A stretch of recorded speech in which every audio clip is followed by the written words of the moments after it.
Hello and welcome. In this video segment, I'm going to show you how to replace the rear brake calipers, the 4-piston brake calipers on a 81 Corvette. Now, this brake caliper is used for 1965 to 1982. I'm going to use my 81 Corvette here to walk you through it step by step. And on top of that, I'm going to show you, explain to you the importance of flushing out your brake system. What can actually damage your brake calipers and why a brake caliper fails. What causes it? I'm going to actually cover the expiration time period as to when you need to flush out your old brake fluid to install your new brake fluid.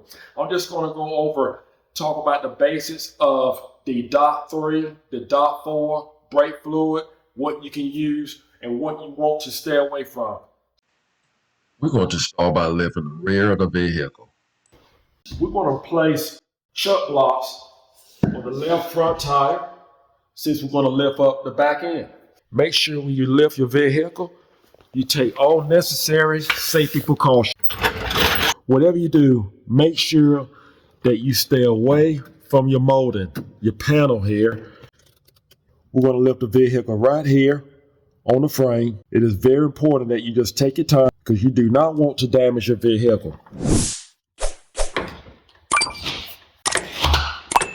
Never trust a jack. We're going to use jack stands. I'm going to place the jack stand right underneath the frame rail. Lower it down. If you choose to leave the jack in place, that's okay. You can never be too safe. I'm going to lift the driver's side too as well because keep in mind we're going to flush out old brake fluid from all of the brake calipers. Here are some of the tools I'm going to be using. Air gun. I want to use a 3/4 impact socket, 6-point, safety glasses, earplugs. If you are not using an air compressor, of course you can use a breaker bar, extension, and use your socket as well. And if you do that, you just want to make sure that you break the lug nuts loose before you lift the vehicle and place it on jack stands. It makes it much easier to remove your tire.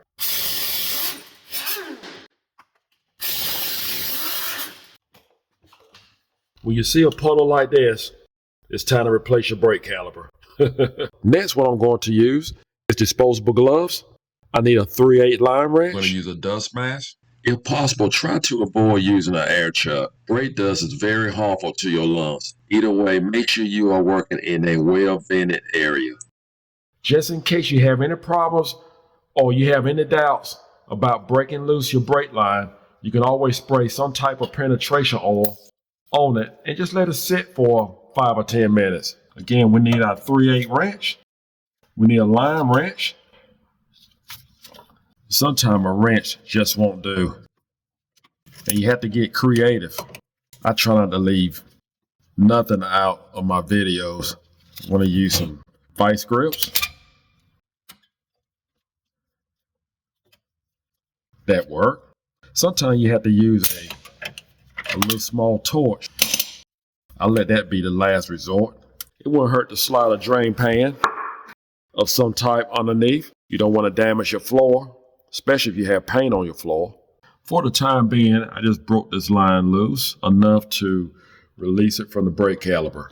We have two 7/16 bolts. We're going to need a 5/8 to remove this bolt here and this bolt here.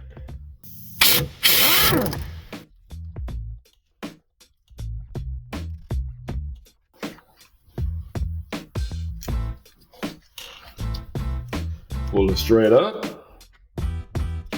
Here's the new brake caliper. Comes with a new pin. Some folks have actually come to me and tell me that they replaced a brake caliper and it wasn't long after that the brake caliper leaked again. The same brake caliper. Well, I want to tell you, there's nothing wrong, most likely, with that brake caliper. 9 times out of 10, what you need to do is actually flush your brake system. Now, brake fluid will expire, and it do not take long for brake fluid to build up moisture. Really, you should be flushing out your brake fluid at least every 2 to 3 years. Now, you know, guys, if you have your classic vehicle, you have the best shop in the world, it's heated, and your car is pampered, it still doesn't matter. If it's set in that garage for 3 years, you need to flush out your brake fluid to keep the moisture out, because it can lead to problems going down the highway. You can go down the highway and all of a sudden your brake caliper, one of your brake calipers decide to lock up. And if it do, most likely it's because of a brake hose collapse or moisture inside of your brake fluid. Only thing you have to do is just keep it flush. Like I said again, it needs to be flushed at least every 2 to 3 years. I would say 3 years, just make sure you flush it out. But again, to prevent from having any problems with my Chevrolet here, I am going to flush out the brake system. And again, I'm gonna walk you through that. First thing we're going to do before we do anything, we're going to lift the hood.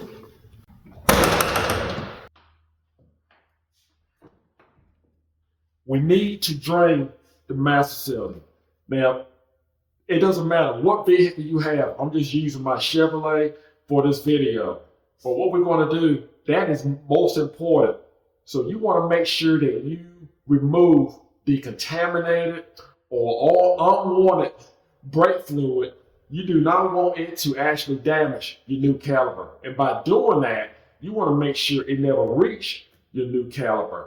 So what we're going to do, we're going to suck out the fluid out of the master cylinder. And there are all sorts of ways that you can actually do this. But again, you do not want the contaminated fluid to damage any new parts, and you want to preserve your current parts.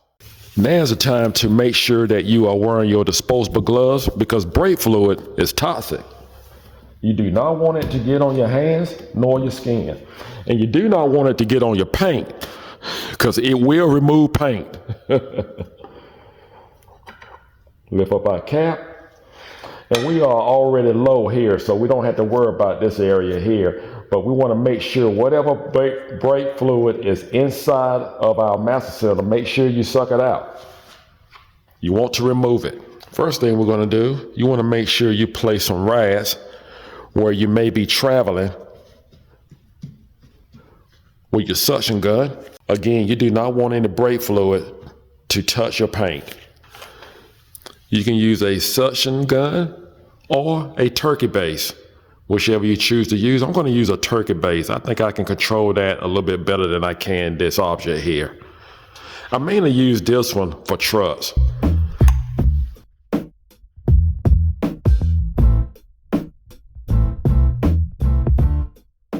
I believe that brake fluid was in the system long enough. You still may have some left inside of your master cylinder. I'm just going to take a rag. Rag comes in handy, especially when you have some residue on the bottom of your master cylinder. There is all type of brake tools that you can use to flush out your brake system. Now, I have several of them. It all depends on what kind of move I'm in, which one I'm going to use. But there are quite a few of them out there in the field, and you can find one that is best for you, that suits you best. But listen, this channel is all about saving you money, so I'm just going to stick with the basics. All you have to do, if you do not have anything to flush out your brake system, that's fine. Only thing you need, you can actually, we are in the process, we have not put the brake caliper on. So all you have to do is really fill up your master cylinder reservoir and just pump the brake until fluid actually comes out of the brake line.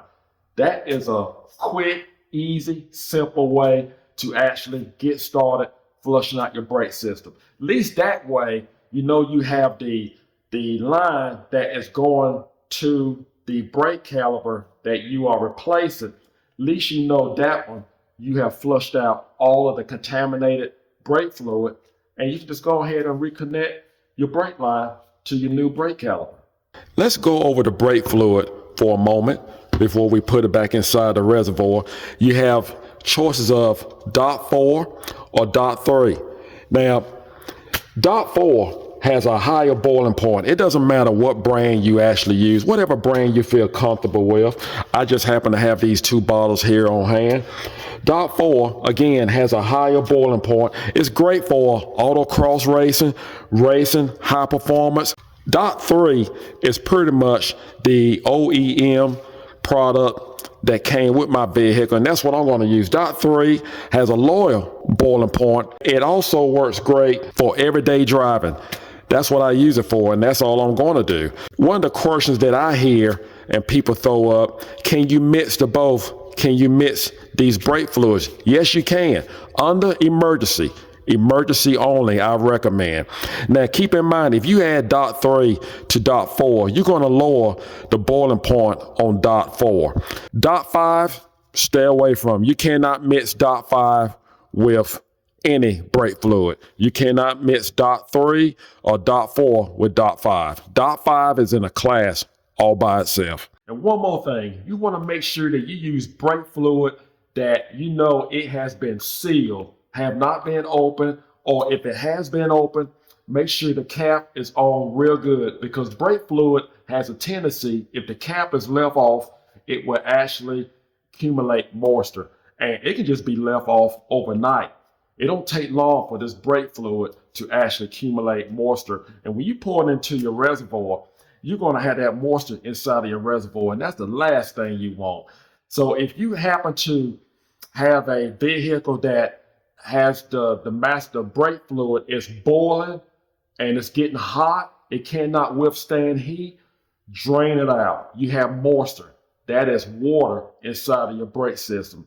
And it's going to come to the point that it's just going to make your brake system just lock up. You have a brake caliper, you're riding along, you come to a stop and you cannot move again. Your car is steadily slowing down. So make sure that you flush out that brake fluid right away, because it is definitely contaminated. I'm going to place this drain pan right underneath the brake line. I'm going back with dot 3.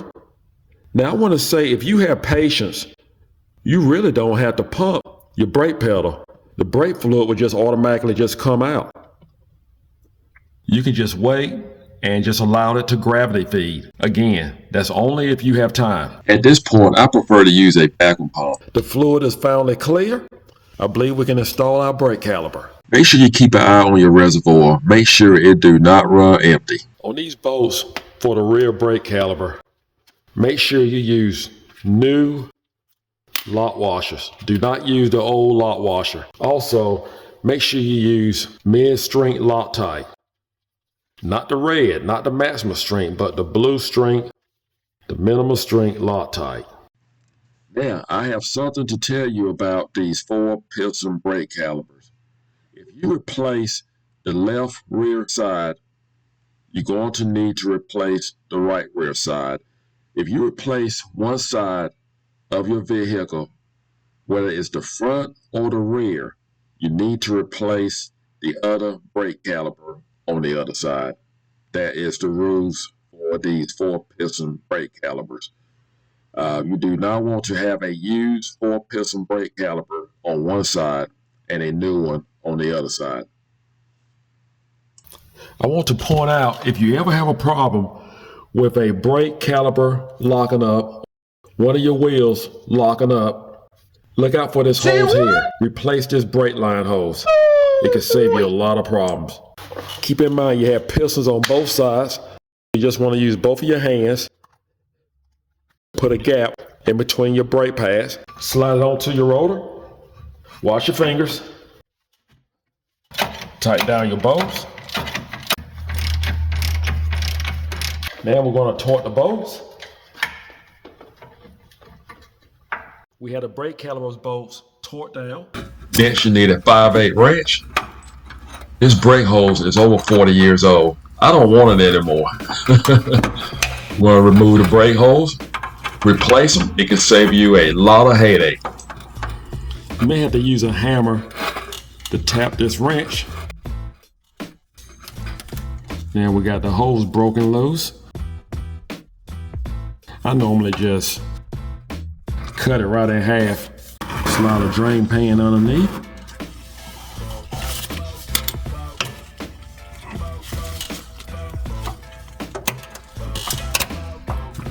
We'll screw this end off. That hole's been on for a long time. That hole is not large at all. It don't take much to restrict that hose. Just go take the 5/8, the box end, put it right through the hose. Take a 3/8 wrench or channel locks, break this line loose. Just take your time and try not to damage it.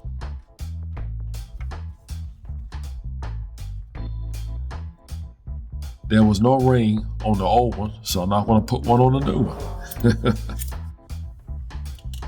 Screw it in. Tighten it down with a 5/8 wrench. Make sure no trash enter inside of the hose. I want to point out, if you're going to reuse your 4-piston brake caliper, and again, you can only reuse one if the other side is a used one also.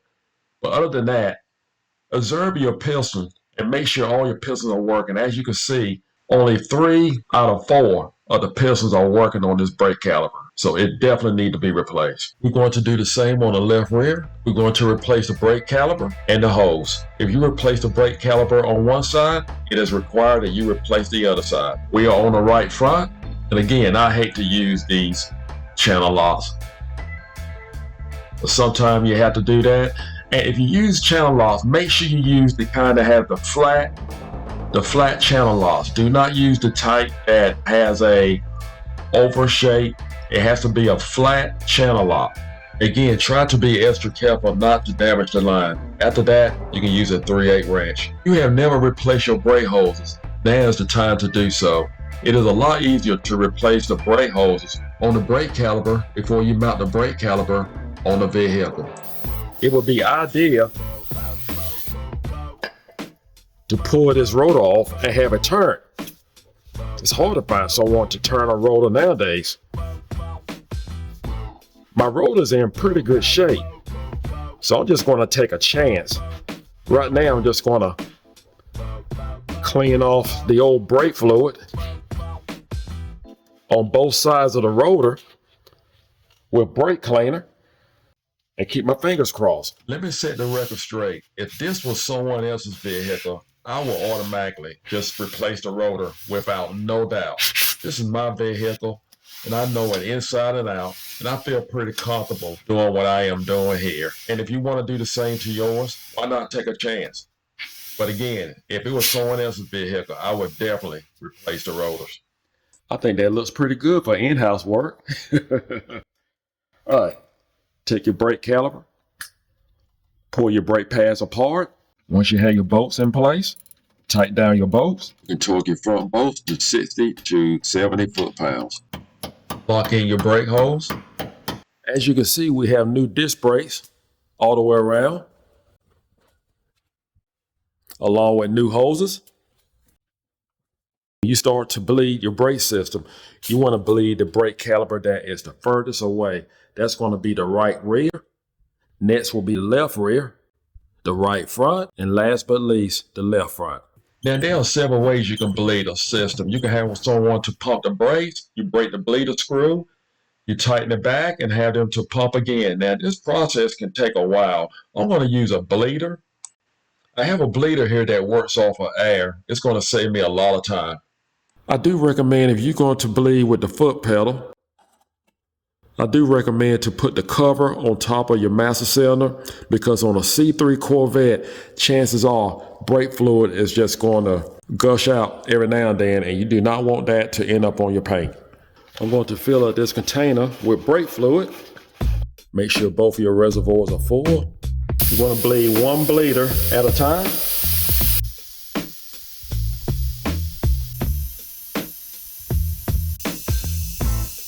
After you have bled all of your brake calipers, place your tires back on. Let's not forget to torque down the lug nuts. Carefully lower down your vehicle. Pump your brakes, make sure they feel okay before you do your test drive. I came out lucky using my current rotors, but in most cases, make sure you replace your rotors. He drives great. That's all you have to do. Now, this video started out with one issue. That was the rear right brake caliper. And you see what it led up to. we replace all the brake calipers, the brake hoses. I explained to you the reason for doing that, what to look out for, and I hope this video is helpful. Do not forget to subscribe. Take care. As always, God bless.